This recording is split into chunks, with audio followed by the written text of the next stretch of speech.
আমি বিএমপি করি, এটা আমার দোষ। এটা যদি আমার দোষ হয় তাহলে ইনশাল্লাহ এই বাংলাদেশে আওয়ামী লীগ করাও একদিন দোষ হবে। 12টার দিকে আওয়ামী লীগের 70 প্রায় শতাধিক সন্ত্রাসী আমার বাসার 2 তলায় উঠে, 2 তলা উঠার পরে তারা ভিতরে ঢুকে আমার বাবা মা এখানেই ছিল। তখন তারা আমার বাবারে আপনার হয়তোবা লোহা জাতীয় কিছু দিয়া, ধাতব কিছু দিয়া আমার বাবার মাথার পিছনে আঘাত করে। আমার বাবা সঙ্গে সঙ্গে সেখানে পড়ে যায়, হয়তোবা তার মৃত্যুটা সেখানে হয়েছে। ভাই তাহলে হাজার হাজার পাবলিক যে এখানে বসে আছে আপনার সমাবেশ দেখার জন্য আসছে, তারা কেন খাওয়ান পায় নাই? আমি কোনো ভোটকে আমি সমর্থন করি না।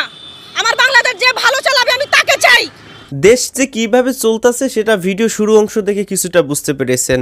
ছেলে বিএমপি করে আর বিএমপি সমাবেশে যেন সেই ছেলে উপস্থিত না হয়, তাই সেই ছেলের ঘরে হামলা চালায় এবং সেই ছেলেকে না পেয়ে সেই ছেলেকে যিনি জন্ম দিয়েছেন সেই পিতাকে হত্যা করেছে। ভিডিও শুরু অংশে এতটুকু শুনেছিলেন, তবে বিস্তারিত শুনলে আরও অবাক হবেন। দেশ আসলে কিভাবে চলতেছে তার একটা অন্যতম নমুনা। কিন্তু এই ঘটনা এখন পর্যন্ত কিন্তু কোনো স্যাটেলাইট মিডিয়ায় দেখেন নাই। এই ভিডিওগুলো বা এই চিত্রগুলো শুধুমাত্র এই সমস্ত ইউটিউব চ্যানেলেই প্রচার হয়, তাই এইসব ইউটিউব চ্যানেলগুলো সাবস্ক্রাইব করে দেওয়া আপনাদের দায়িত্ব। অন্যদিকে সমাবেশে গিয়ে খিচুড়ি পায় নাই এমনটাই অভিযোগ করেছিলেন। অবশেষে কি বক্তব্য দিয়েছিলেন তারও কিঞ্চিত অংশ শুনেছেন। সেই বক্তব্যটা বা সেই সমাবেশটা আসলে কাদের ছিল সেটাও দেখতে পারবেন। তো চলুন, আসলে সেই যে মেয়ে খিচুড়ি না পেয়ে রাস্তার মধ্যেই চিল্লাচিল্লি করেছিল, বিশেষ করে গরিব দুঃখী মানুষ যারা আসলে কাম বাদ দিয়ে এরকম সমাবেশে যায়, সমাবেশে গিয়ে যখন খিচুড়ি না পায় তখন আসলে তাদের দুঃখ আসলে কোনো দিক থেকে বাঁচে না। সেই ভিডিওটা একটু শেষ অংশে দেখব। তার আগে একটু শুনে আসি যে ছেলেকে না পেয়ে পিতাকে কিভাবে হত্যা করেছিল, যেই ছেলে আসলে বিএমপি করতো তার বাসায় হামলা চালিয়ে। চলুন সেই ভিডিওটা একটু শুনে আসি। সন্তানের জন্য বাপরে বারে ভালো, এই পৃথিবীর ইতিহাসে এরকম কোনো ঘটনা নেই। আমি বিএমপি করি, এটা আমার দোষ। এটা যদি আমার দোষ হয় তাহলে ইনশাল্লাহ এই বাংলাদেশে আওয়ামী লীগ করাও একদিন দোষ হবে ইনশাল্লাহ। আমি বিএমপি করি, এটা যদি আমার দোষ হয় ইনশাল্লাহ এই বাংলার মাটিতে আওয়ামী লীগ করাও একদিন দোষ হবে। রাত্রে 12টার দিকে আওয়ামী লীগের 70 প্রায় শতাধিক সন্ত্রাসী আমার বাসার 2 তলায় উঠে, 2 তলা উঠার পরে তারা ভিতরে ঢুকে আমার বাবা মা এখানেই ছিল। তা আমার বাবা মারে বলতেছে যে মিজু কই। তো ওরা প্রত্যেকটা রুম টুম, বাথরুম, রান্নাঘর, খাটের নিচ সব চেক করছে। তা আমারে পায় নাই। এক পর্যায়ে আমার চাচা আছে একজন, আমার সেই চাচা ওদেরকে বলতেছে যে এই তোমরা এত লোক এখানে কেন আসছো? তো আমার চাচার উপরের থেকে বলছে, তো ওরা ওই দিকে গেছিল, ওই গলিটার ভিতরে গেছিল আমাদের বাসার। তো যখন এটা বলার পরে ওরা আমার চাচারে উপর থেকে ধৈরা টাইনা হেসরে মারতে নামাইতেছে। তো তখন আমার বাবা তাদেরকে বাধা দেয় যে ভাই তোমরা আমার ভাইটারে কেন মারতেছো, আমার ছেলেরে খুঁজতে আসছো, পাওনায় চলে যাও।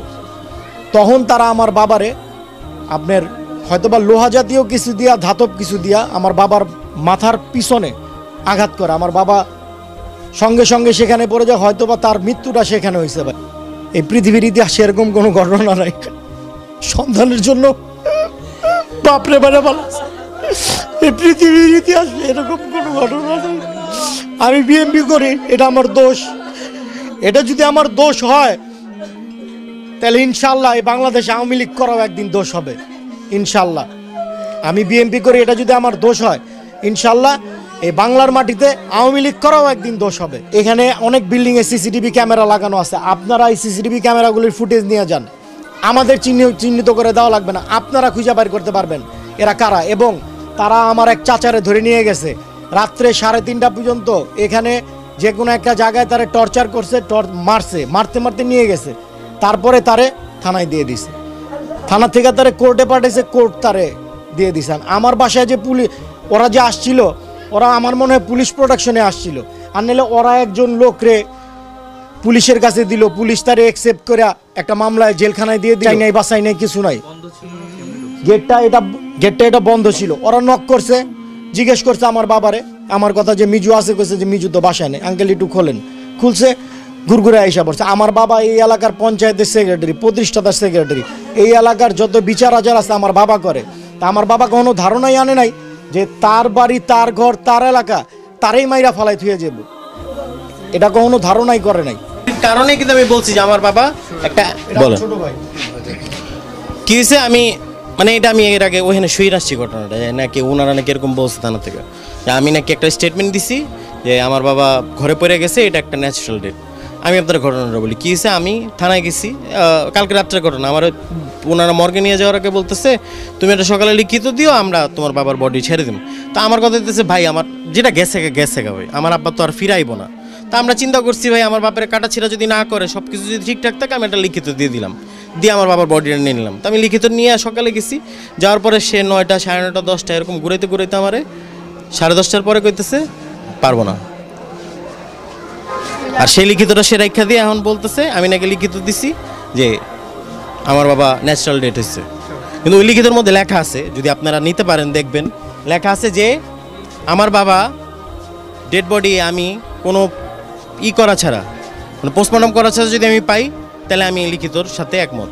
দেশে আইন আছে, প্রধানমন্ত্রী শেখ হাসিনা বলছে যে সব কিছুরই বিচার হবে। তো সব কিছুরই যদি বিচার হয়, আমার ওনার কাছে প্রার্থনা যে সব কিছুরই যদি বিচার হয় ম্যাডাম, তাহলে আমার বাবার এই বিচারটা হওয়া উচিত। এরকম রক্তের রাজনীতি থেকে আমাদেরকে আসলে বেরিয়ে আসতে হবে। তো যাই হোক, বিভিন্ন জায়গায় সমাবেশ হচ্ছিল বিএনপির, তার পাল্টা সমাবেশও কিন্তু করেছে আওয়ামী লীগ। কিন্তু এই দুই দলের এক সমাবেশে গিয়ে একজন সাধারণ মানুষ খিচুড়ি পায় না বা মানে সেই মোসা পায় না। তারপর তার ভূমিকাটা কেমন ছিল চলুন সেটা একটু দেখে আসি। হাজার হাজার পুলিশ বাহিনী দিয়ে রাখছেন, হাজার হাজার আর্মি বাহিনী দিয়ে রাখছেন, এটা কি কোনো কথা হলো? তাহলে হাজার হাজার পাবলিক যে এখানে বসে আছে আপনার সমাবেশ দেখার জন্য আসছে, তারা কেন খাওয়ান পায় নাই? আমি কোনো ভোটকে আমি সমর্থন করি না। আমার বাংলাদেশ যে ভালো চালাবে আমি তাকে চাই। আমার বাংলাদেশের যারা গরিব, ঘরে ঘরে রাস্তায় পড়ে আছে, হাত নাই পা নাই, তারাও আজকে এখানে উপস্থিত হয়েছে। ভালো মন্দ খাওয়ার জন্য হোক আর যেভাবে হোক, উনিকে দেখানোর জন্য হোক আসছে এখানে। তারা খাওয়ান পায়নি, তারাই আমাদেরকে টোকেন দিয়েছে।